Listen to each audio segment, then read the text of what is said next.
G'day guys, and welcome to another episode of Simply Fit and our road to Season A 2023 bodybuilding competitions for the team. So we are currently 9 weeks out from the first competition of Season A for the team, and I've got Vikki, I've got Brayden, and I've got Brian all competing in Season A competitions.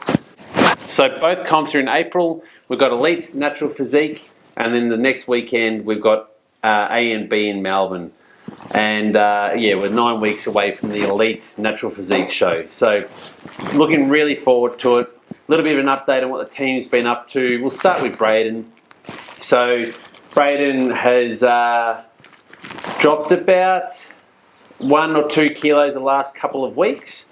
We haven't changed his nutrition. All we've done is change his cardio. So we've added nighttime cardio to his regime, and it's incremental. So this week he's been doing 30 minutes morning and night. Next week it'll be 40. The week after, I'm thinking off the top of my head, it's like 35 minutes or maybe 25 HIIT cardio. So just keep the body guessing. He hasn't taken any extra fat burners or stimulants for the fat burning properties, and he said that as of yesterday his midsection's feeling a lot tighter. And feels like the abs are slowly coming through, which would put him a few weeks ahead of his last competition, Season A last year. So we're definitely on track with Brayden. His intensity for training is still very high. I believe he's coping with the diet really well, like he did last time, but he's just more efficient at dieting now, and everything's on track. I haven't seen Brayden's posing routine. I know he's got a couple of things that he's set up, but I just haven't had a chance to see it yet. So I'm looking really forward to that over the next few weeks of refining that with him. Then we've got Brian, and Brian's down in Melbourne, and Brian's awesome. He's going to be in the over 50s in A and B in Melbourne in bodybuilding. He's really conditioned as we speak. He stays really lean all year. He only has to drop 3 to 5 kilograms for contest condition. Whereas, myself, I'll have to pull 15 to 20 kilos off, and Brayden maybe, 5 to 10 kilograms at the end of the day. But he's just so dedicated all year. He's super lean, awesome bloke. All I do is just slight tweaks to his nutrition. He does all his own training.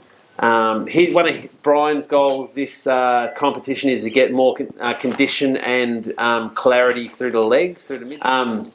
The way we're going to achieve that is, slightly adjusting his training, a bit more high rep stuff on like the leg extension and squeezing the muscle and really getting that detail through the quads. But then there's obviously some other tricks we can implement for when the peak week comes around, whether we have dandelion tea for the osmotic properties, we raise our legs for the same principle as that. So any of you guys that do bodybuilding out there, without going on the internet, leave a comment and tell me, why do bodybuilders have their legs raised on the competition day? What's the purpose behind that? If you can tell me without looking it up on the internet, I'll be really impressed, because it's a really cool thing that was discovered a lot of years back, and it's been implemented into bodybuilding, but it's got nothing to do with bodybuilding. So that's a little side topic, but I would be interested to know if people would know. Also, don't forget to subscribe to my channel, leave a comment, like the videos. I don't care if the comment's negative as well, I just want comments, so chuck it on there. And the channel's growing, I've got a lot of support, and as I said, the team's growing. So moving forward to Vikki. So Vikki trains with me at least 3 days a week, and I've taken control of her nutrition and training, and I couldn't be prouder of how much she's achieved in such a short time. So she's looking awesome. Her legs are super conditioned already. She's got very, very thin skin on her calves. It's natural athlete through the lower body. The waist is tiny. Everything's just coming together really well. And for her first ever competition, she's going to be really, really dangerous on stage. She, with her heels on, she's over 6 foot tall with the heels. So with that long wingspan, height, the flaring lats, everything, she's going to be real dangerous on stage. So I've had Vikki doing an extreme kind of cut the last couple of weeks, and for the last, I want to say 7 days now, which I've told her to go for 10 days, it's literally fish and egg whites all day. So first meal is 1 cup of egg whites with an egg scrambled, and you can add any salad, any green salad, no carbohydrates in your salad. So no carrot, no sweet corn and all that stuff. But she's just been having a really zero carb type of diet, eggs, and then the next meal is white fish, 200 grams cooked weight. So whether it's blue grenadier, we get Bassett cheap here, so we get some Bassett, it's put in the air fryer. It sounds okay on paper, but when you're on day 5 or 6 of eating nothing but fish and egg whites, it's pretty hard, but you're going to lose body fat.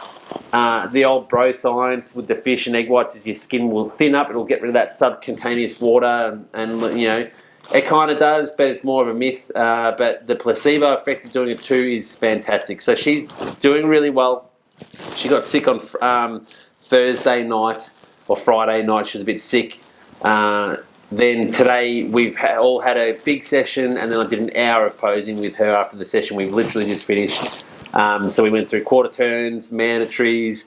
We did variations for each pose. I made her hold the poses, you know, for up to 10, 15 seconds to get the condition for the stage up there. She's going to go see Terry Roberts at Elite Natural Physique. Terry's an expert at posing. And you got Bailey there too. So between those two, they just tweak the best out of every athlete. So I send the guys to see them at least once or twice before the competitions. For us, we're about 4.5 hours away from Adelaide.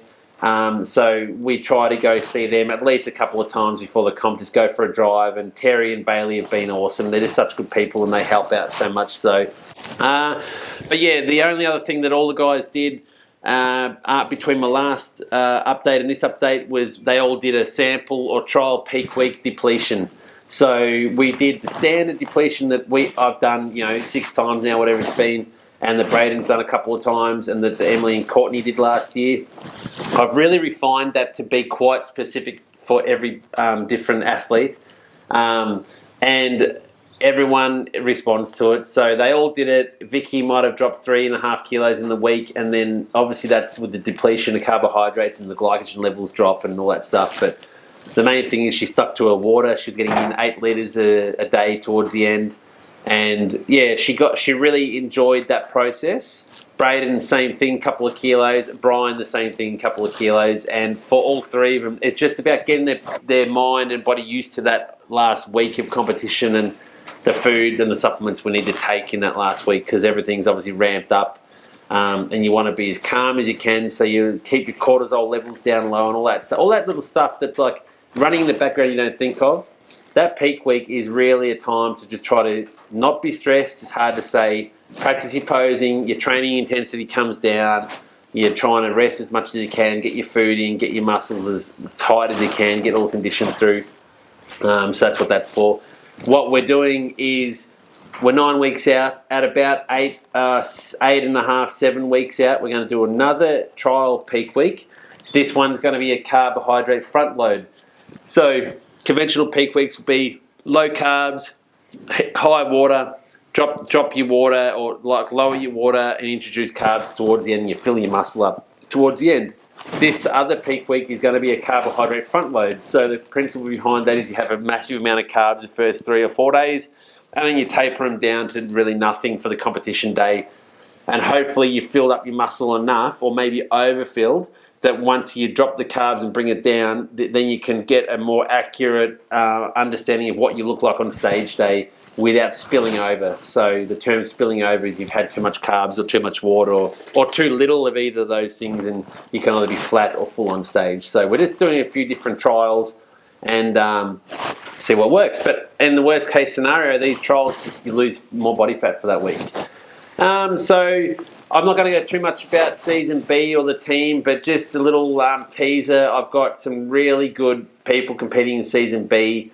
The team's going to be, at the minute, Season A, I've got 3 people. Season B, including myself, I'm going to say conservatively, I'm going to have 6 people on stage, possibly more. So it's going to be a really, really fun year, and seeing what we can do on stage, and just a good bunch of people. I'm waffling on too much. I need to go inside and edit this video and get it up, but leave a comment, subscribe to the channel, and remember, keep flexing.